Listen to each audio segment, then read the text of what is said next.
我的外语学习习惯其实很简单，先开启字幕，把它抄写下来，然后一句一句好好去理解，总共只需要1个小时左右。到现在我保持这个习惯2年多了。不管用尽的 I learned to speak English， 现在能够用中文做影片。我没有去台湾留学过， so in this video I'm going to share what my study routine looks like. I recorded 2 weeks of my study and why I can follow this routine for a long time. 不管你在学什么外语都可以套用。那先讲结论，我的习惯是看影片学习，这点呢，我早上6点开始学习。一开始我要做的是抄写影片的字幕。写完之后，如果有不熟悉的地方的话，就会查字典做笔记。那现在大概是7点了，我的笔记本长这样子，我花了大概是1个小时。我的大部分的学习都是进行这样的。那这次我用的是这支影片。我选择这支影片是因为我本来很喜欢他频道，然后最近刚好对习惯养成很有兴趣，而且影片的长度大概是12分钟，没那么长，所以总体来说很适合现在的我。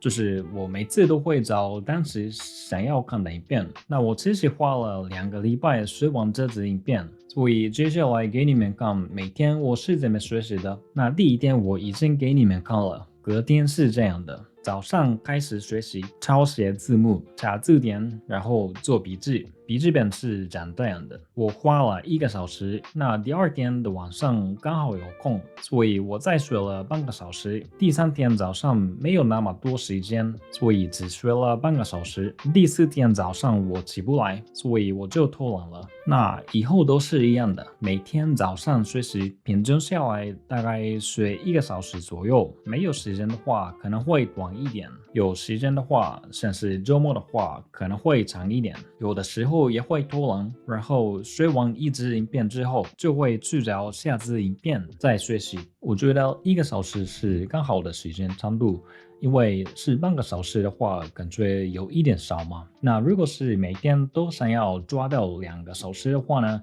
可能会比较不切实际嘛，大家都很忙，除了工作以外，我自己也有1个小孩要照顾，所以我的学习习惯的时间长度落在大概是1个小时左右。另外可能是学习超级难的外语，像是日文的时候，但是我先建立1个小时的习惯，才有办法增加到更长的时间嘛。那到现在我保持这个习惯已经2年多了。现在我的中文没有到很流利，还是有很大的进步空间，但是至少能够用中文做这种影片，对我来说，这真的是很满意的成果。那接下来跟大家想要来分享，要如何才能够培养长期的语言学习的习惯呢？我自己是学外语很久了，这一段时间我有经历过成功跟失败。我觉得最重要的是发自内心的接受，学会一个外语需要很多时间。那现在很多人期待能够快速的学到一个外语，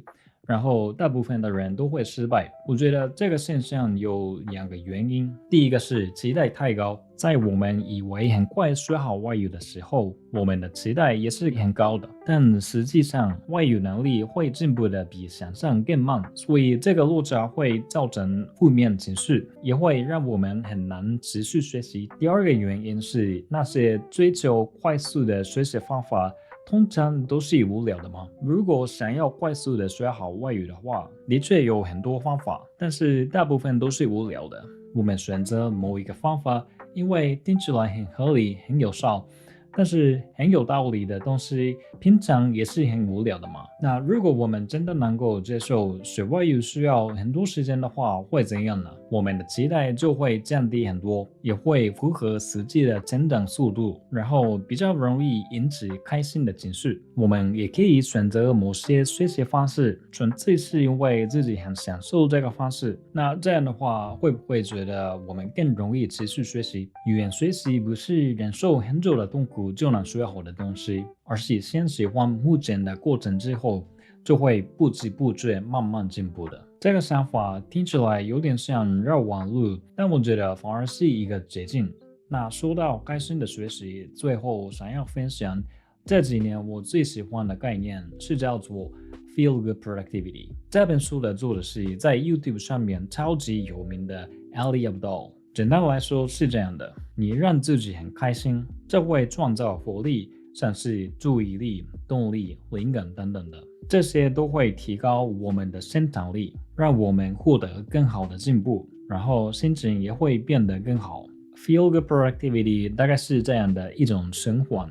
那这个想法不但根据科学跟他自己的经验，也可以解释为什么在语言学习上面我有2次成功了。在我的语言学习上面也是这样的，因为我接受语言学习需要很多时间，所以我能够选择某些自己真的享受的学习方式，这会创造注意力跟动力，也会帮助我看到很满意的进步，最后再引起很开心的情绪。我觉得很多事情其实都一样，你可能也有这种经验，你先喜欢某一件事情，很专心的投入，然后一段时间之后，你不知不觉变得很擅长这件事这样子。所以 feel good productivity 这个概念不只是在语言学习上面，对我自己的人生来说也是一个我很在乎的想法。好，那最后跟大家整理一下，我的学习习惯大概就是每天1个小时左右，到现在我保持这个习惯2年多了。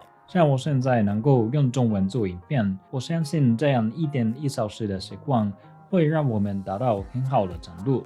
重点是发自内心的接受语言学习本来就需要很多时间，只要接受这个现实，就能够享受语言学习。如果能够享受的话，我们的生产力也会变得很高，是叫做 feel good productivity。那今天的影片就到这边了，希望这支影片可以给你一些参考。